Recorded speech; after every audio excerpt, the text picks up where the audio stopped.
รจะไปคิดคะว่าหย่ากับไม่หย่ามีผลที่เตียงนอน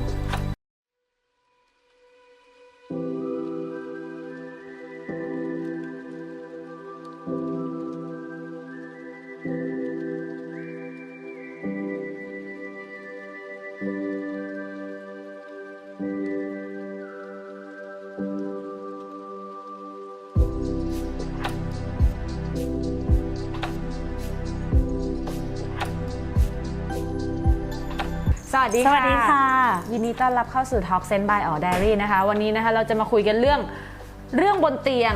นะคะที่สามีภรรยาทุกคู่อาจจะฟังเราให้จบคลิปแล้วกันนะเพราะว่าช่วงนี้นะคะหลังจากที่ work from home หรือว่าโควิดอ่ะมันทำให้สามีกับภรรยาต้องอยู่บ้านเดียวกันใช่24 ชั่วโมงทั้งเดือนเลยนะคะกูจะบ้าอะไรจากที่แต่ก่อนเนี้ยเช้ามาก็โอ๊ยทนหน้ามันเช้ามาเดี๋ยวก็ไปทำงานทั้งวันแล้วกลับมาก็เจอกันแค่ช่วงเวลากลางคืนรู้อะไรอย่างไหมสิ่งหนึ่งมันต่างไปนะกัสในยุคสมัยมาเป็นเด็กอะแล้วถ้าเราอ่านประวัติศาสตร์มนุษย์อะยิ่งอยู่บ้านยิ่งมีลูกดกใช่แต่ยุคนี้ยิ่งอยู่บ้านกูยิ่งอยากหย่ากับมึงกูงงจริงเลยเชื่อไหมว่าปีที่แล้วอะเรามีด้วยความที่เรามีห้องลูกศิษย์ใช่ไหมแล้วก็จะมีห้องสำหรับผู้หญิงเอาไว้มอยกันนะทุกคนพิมพ์มาปรึกษาเรื่องปัญหากับชีวิตคู่เยอะมากใช่มีปัญหากับผัวหลายคู่ด้วยเขาแบบว่าเรากันก็ถามไปว่าแล้วทำไมต้องมีปัญหาตอนนี้เขาบอกว่าแต่ก่อนไม่ได้อยู่ด้วยกัน24 ชั่วโมงแบบนี้พอตอนนี้แบบทุกคนอยู่ด้วยกัน24 ชั่วโมงไงกันก็เลยถามมาว่าอย่างนี้ตำแหน่งเตียงนอนมีผลไหมว่าแบบหย่าไม่หย่ามีปัญหากันทะเลาะกันอย่างเงี้ยก็เลยเดี๋ยวนี้นะคะเราจะมาคุยกันเรื่องตำแหน่งเตียงนอนนะคะส่งที่อยู่ในบ้านนะส่งผลต่อชีวิตคู่ของเราอย่างไรค่ะโอเคก็ต้องบอกว่าเวลาเรามี9ตำแหน่งแล้วเนาะตำแหน่งแรกเนี่ยต้องบอกว่าตำแหน่งในสุดขวามือนะคะตำแหน่งนี้จะอยู่กันรอดกรณีเดียวเลยคือเซ็กต้องตื่นเต้นมีอุปกรณ์อย่างเงี้ยหรอใช่สวดแทรกกุญแจมือนะคะแล้วก็ทางตรงกลางนะคะก็ต้องมีอิโมชันอลร่วมคือถ้าอยู่ไม่ตรงกลางของข้างในสุดถ้าห้องนอนคือเตียงนอน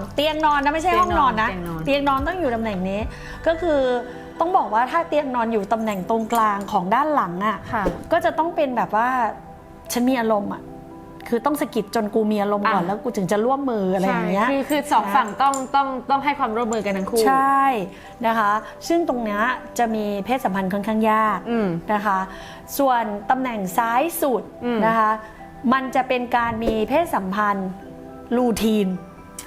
เข้าใจคำว่ารูทีนนะเขามีความรู้สึกว่าทั้งสองคนเขาจะมีความรู้สึกว่ามันคือหน้าที่อ่ะต้องมีกันเขาเรียกว่าการมีเพศสัมพันธ์คือหน้าที่ที่กูต้องทำไม่มีอารมณ์ก็ไม่เป็นไรแต่มันต้องทำอย่างน้อยเก็บยอดเดือนหนึ่งสัก2 ครั้งอะไรอย่างเงี้ยมันเหมือนแบบว่ากูต้องทำอ่ะนึกออกมาแต่ตำแหน่งที่ม้าคอนเซิร์นแล้วก็ค่อนข้างกังวลใช้คำนี้ดีกว่าคือตำแหน่งข้างหน้าเพราะอะไรคนปัจจุบันนี้นอนข้างหน้ากันหมดเลย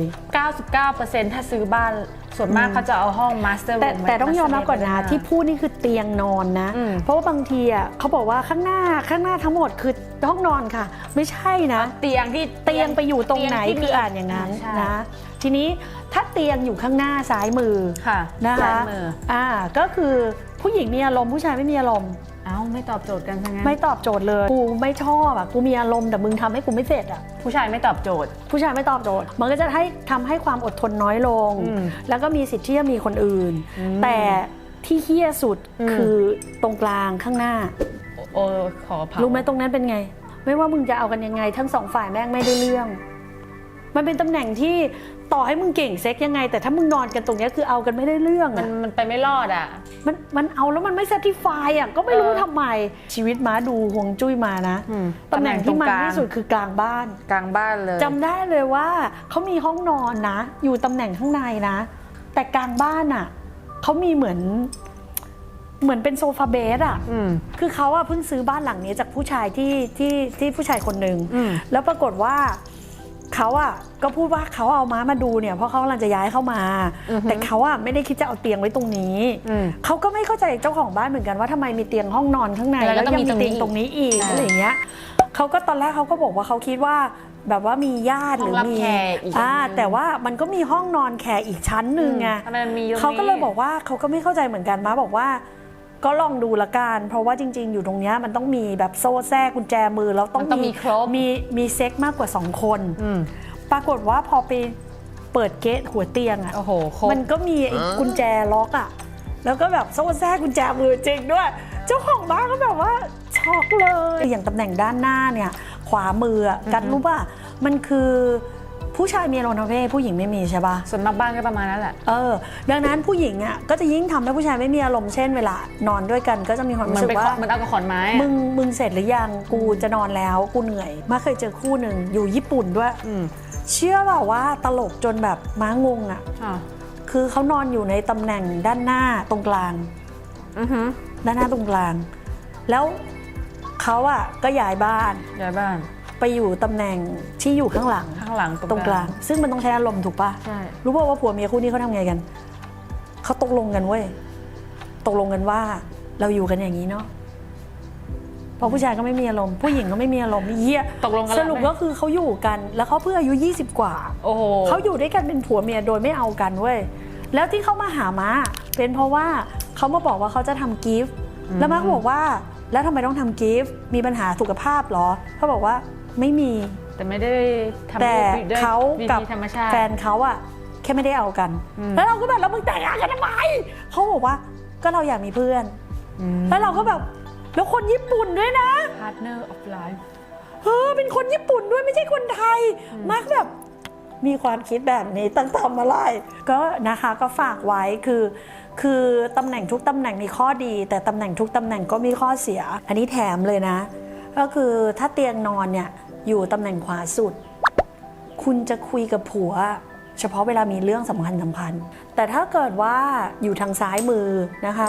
คุณจะคุยกันเยอะมากเลยค่ะแต่บ่นเข้าใจปะ ไม่ใช่คุยแบบบ่นให้ฟัง คือบ่นให้ฟัง ตั้งแต่ อะ สักกระเบือและเรือรบ ทั้งผัวและเมียแต่ถ้าอยู่ข้างหน้าไม่ว่าจะตำแหน่งไหนนะคะ ถ้าข้างหน้านะคะ คือจะต้องบอกเลยว่าคือกูจะบ่นเมื่อกูรำคาญมึงหรือสำคัญมีเรื่องสำคัญที่กูจะต้องด่ามึงถ้าไม่อย่างนั้นน่ะก็จะคุยกันน้อยถ้าเรียกว่าการบ่นคือการบอกเล่าให้ฟังก็ถือว่าเป็นการบอกเล่าค่ะ แต่บอกได้เลยว่าเพราะพูดง่ายๆคืออย่างสมมติว่าถ้าอยู่ขวาสุดใช่ป่ะแล้วเป็นเซ็กที่แบบเหมือนเดิมตลอดอ่ะมันก็จะไม่ตรงตามตำแหน่งละพอมันไม่ตรงตามตำแหน่งคือมันไม่มีความตื่นเต้นมันไม่มีความเล้าใจผู้หญิงกับผู้ชายก็จะมีความรู้สึกว่าไม่ใช่แล้วเพียงแต่เขาไม่รู้ว่ามันเกิดขึ้นเพราะตำแหน่งโอ้โหน่ากลัวมาก น่ากลัวแล้วถ้าสมมติว่าเวลาฮันนีมูนแล้วเปลี่ยนสถานที่อะมันถึงตื่นเต้นตลอดเวลาไงเพราะฮวงจุ้ยยังไม่ทำงานฮวงจุ้ยมันทำงาน3 เดือนใช่ทีนี้ถ้ามึงเปลี่ยนที่เรื่อยๆก็จะเป็นตัวมึงจริงๆนึกออกปะเขาถึงบอกว่าผู้ชายกับผู้หญิงควรออกนอกบ้านเยอะๆก็ออกนอกสถานที่ไปหาความตื่นเต้นข้างนอกใช่ไหมอย่าเซ็กมันต้องสนุกอ่ะไม่ใช่เซ็กเป็นรูทีนอ่ะนึกออกปะแล้วก็ได้ฟังเรื่อง18 บวกหรือว่าเรื่องตำแหน่งบนเตียงแล้วนะคะทีนี้ถ้าทุกคนนะคะอยากฟังมากกว่านี้นะคะอยากรู้เรื่องอื่นนะคะก็คอมเมนต์มาได้นะคะเดี๋ยวเราจะทำวิดีโอออกมาให้หรือว่าถ้าสมมติว่าคุณเรียนคอร์สออนไลน์อย่างเงี้ยคุณก็จะรู้ตำแหน่งกว่านี้เพราะว่าในคอร์สออนไลน์เราก็จะสอนละเอียดกว่านี้นะคะสุดท้ายแล้วฝากกดไลค์กดแชร์นะคะแล้วก็ฝากติดตามเพจ Facebook อ๋อ Diary ด้วยนะคะในนั้นนะคะเราก็จะมีอัปเดตเรื่อยๆนะคะไม่ว่าจะเป็นการไลฟ์นะคะการโพสต์บอกนะคะการแชร์รูปภาพต่างๆนะคะคุณก็จะติดตามเราได้มากขึ้นค่ะ